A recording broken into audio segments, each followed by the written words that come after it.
Hi guys, and welcome back to my channel. I'm Clara, and today I have a blush collection video to share with you. You guys requested to see my blush collection, and I was digging through it. I was kind of surprised. I feel like since I always pick up blushes, I thought there would be more, but at the same time there were more blushes than I was expecting. Does that ever happen when you go through your makeup collection?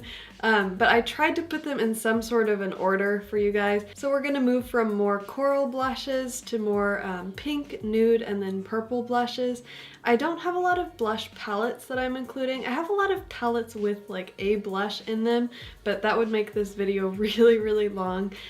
So let's just jump right in. I'll mention the palette's name, and then I'll also swatch each one for you so that you can see what the colors look like compared to each other. So let's start with this Hourglass Ambient Strobe Lighting Blush Palette. So this is the inside of the palette. I do have a review of this one on my channel. From top to bottom, Incandescent Electra, Brilliant Nude, and Euphoric Fusion. Because I have a little bit oily skin, I do feel like they make me look just a little bit more shiny than I would like, so I don't find myself reaching for these too often. Next I have a Too Faced Love Flush blush, and I adore these. These are so cute. They have the little bunnies inside and everything. I mean, how can you not love these? But also, besides just the packaging and everything being on point, the product inside is really awesome. This is just a really beautiful apricot shade. It's one of the more orangey shades that I own, but it's still really flattering. And it has a very fine golden sparkle in it. It's not glitter on your face, but it does give a little bit of a sheen. Next up we have the Benefit Galifornia blush, and I do have a review of this one on my channel as well. This one has a little bit of an orangey tone to it, but I feel like it's almost 50-50 orange and pink, so there's definitely more pink in there than in the Too Faced blush. The blush itself smells really sweet and delicious, and it's what I'm wearing on my cheeks today. Every time I put this on, I always find myself being surprised at how vibrant and pretty it looks. It just applies so well. I just get surprised by it every time. It's one of my favorite blushes that I have in my collection right now. Unfortunately, the golden overspray wore off, but it does still have a little bit of golden shimmer in the actual blush itself. Next up I have a Marc Jacobs Air Blush in Kink and Kisses, and I just hauled this one in my Spring Summer Sephora VIB Rouge sale haul.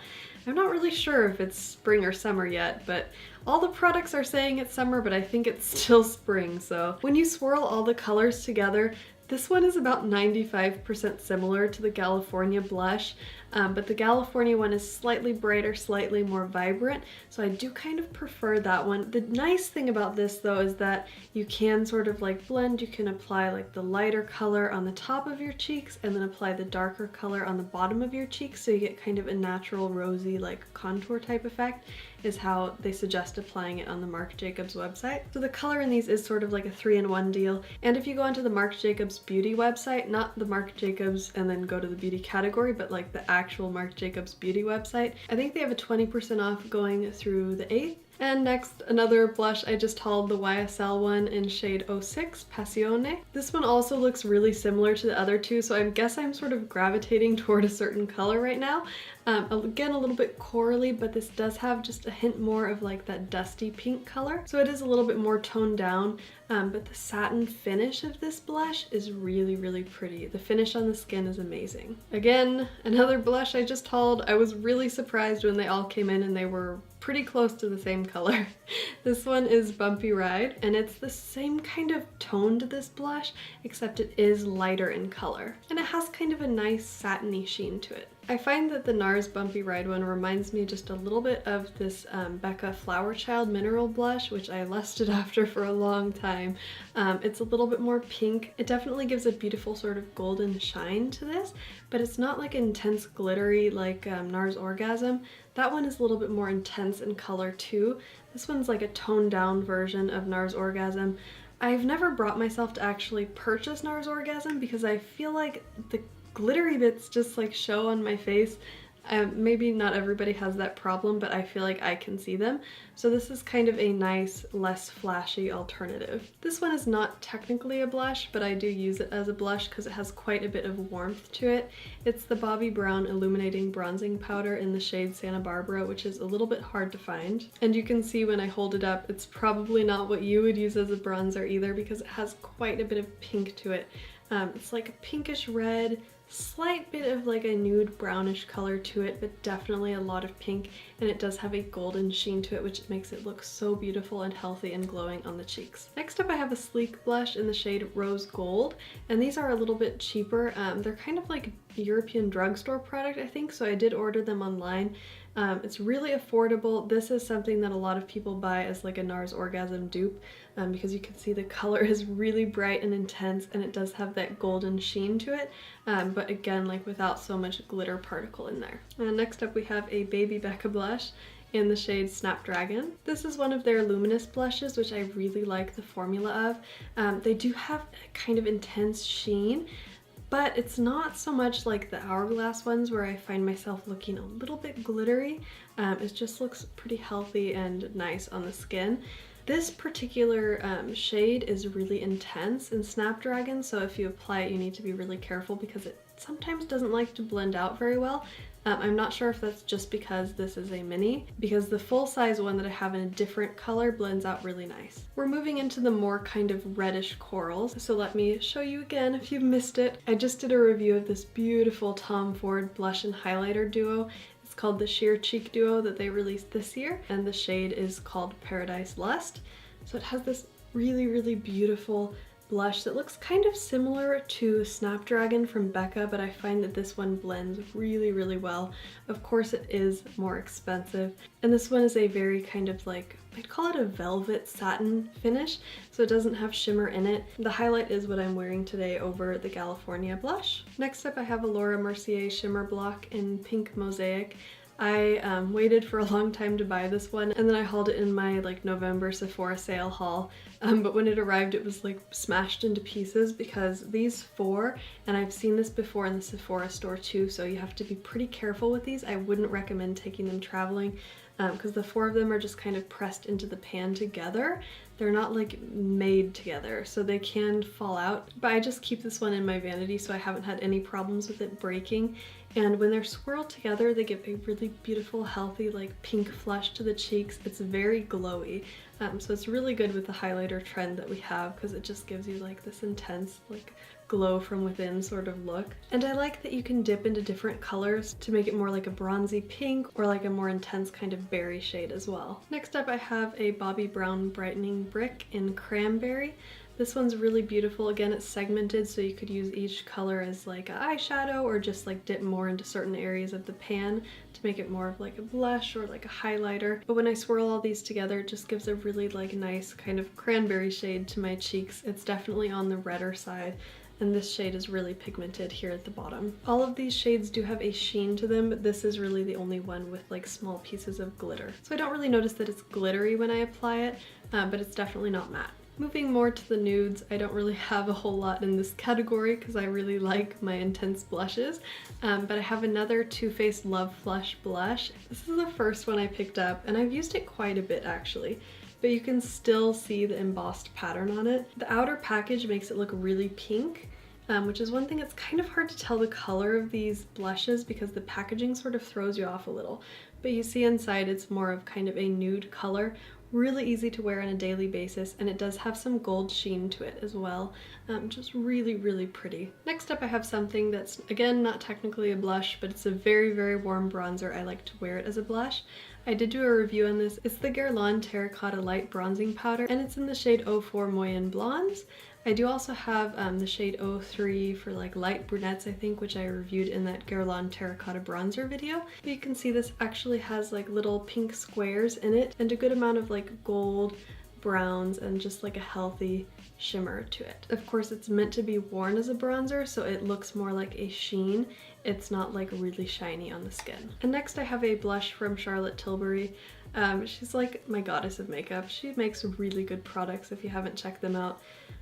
I was gonna pick up the Love Glow blush, but when I went into the store I was talked into buying Ecstasy instead because I was buying the Dolce Vita eyeshadow palette, and it goes really well together with that. Ecstasy is a little bit darker of a blush, but it is a very nudie pink color. If you look into the blush, you can see a little bit of sheen in the pan, but when it's applied on the cheeks, it's more of like a velvet satin kind of finish. And again, because it is kind of a nudie pink color, it does go with a lot of things. Next up, I have a mini of the Tarte Blissful blush. It's just a really intense kind of matte pink color. I do have the whole Tarte Color Wheel blush palette that was released at the end of last year, but with so many blushes, I'm not going to swatch them here for you. I have a review video on that if you're interested. I have another beauty for you. It's the Guerlain Meteorites Happy Glow blush. It looks so amazingly beautiful in the pan, and it smells just delicious, like candied violets. I cannot get enough of this smell. Guerlain products in general are harder to pick up out of the pan. You do have to kind of use a stiffer bristled brush or sort of dig into the product, but as a result, the pattern stays really clean. This is just kind of a baby pink blush with a lot of like shimmer in it. If you do not like shimmery blushes, you will not like this one.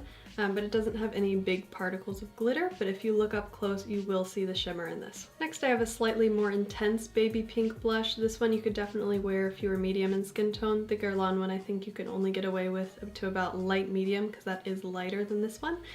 This one is matte, and it just sits so beautifully. I think these Surratt blushes are the best quality powders that I own, even more than Tom Ford. They're just really, really fine. They sit wonderfully on the skin. This one is matte, but it doesn't look chalky at all. And I also have a shimmer finish one, and both of them just wear really beautifully on the skin. This one is called Tu me fais rougir, and the shimmer one is called Barbe à Papa. I haven't done a review on these, but I've talked about them so much because these have somehow ended up being one of my favorite blushes in my collection, but the packaging on them just sucks. Like you can see, it's this little slidey thing. This one is also kind of a baby pink color. The undertone is really similar to the other Surratt blush I have, but it does have like this blue shimmer in it. It gives it kind of a purple sheen, which I thought looked really intense in the pan, but when I've worn it on my cheeks, it just gives like a sheen to the cheek that looks really healthy. You don't see the shimmer in it at all. These are just really, really nice. Next, I have a Nars mini blush that I got for becoming VIB Rouge last year in the shade Golou, and it's just kind of a deep berry color. It does have a little bit of golden sheen to it as well. Next up, another Too Faced Love Flush blush in Your Love is King. We're getting to the really purple ones now. It's just a really intense kind of like satin berry shade. You do have to apply it with a little bit of a light hand if you are lighter in skin tone. But I did wear that at the end of my Givenchy bronzer review that I just did for the really beautiful floral bronzer. Next, I have a Burberry baby. It's their Silk and Bloom blush palette, and it is very purple. It's definitely like a purple berry color, and it does have quite a bit of shimmer in it as well. I would say it's kind of the same sort of shimmer as the Guerlain blush, where if you look up close you will see the shimmer on the cheeks, but it's not necessarily like big pieces of sparkle. And I did a review on both the Guerlain blush and the Burberry blush, where I had one on each cheek sort of for comparison. And then lastly, one of my absolute favorites, it's another Becca blush, and the shade is Foxglove, and just look at how intense that is. It's beautiful. It blends so well. It's a really intense kind of like purpley berry color, but it doesn't look like strange on the cheeks. It doesn't really like look like you have purple on your face. It looks really healthy and glowing, and I just love this blush. Kind of the same thing as the Surratt Barbe à Papa. When you kind of turn it in the light, you do see a little bit of a blue sheen to it, but it doesn't look strange on the face or like you're wearing festival makeup. It still manages to look really healthy and just kind of glowing. So that is it for my blush collection.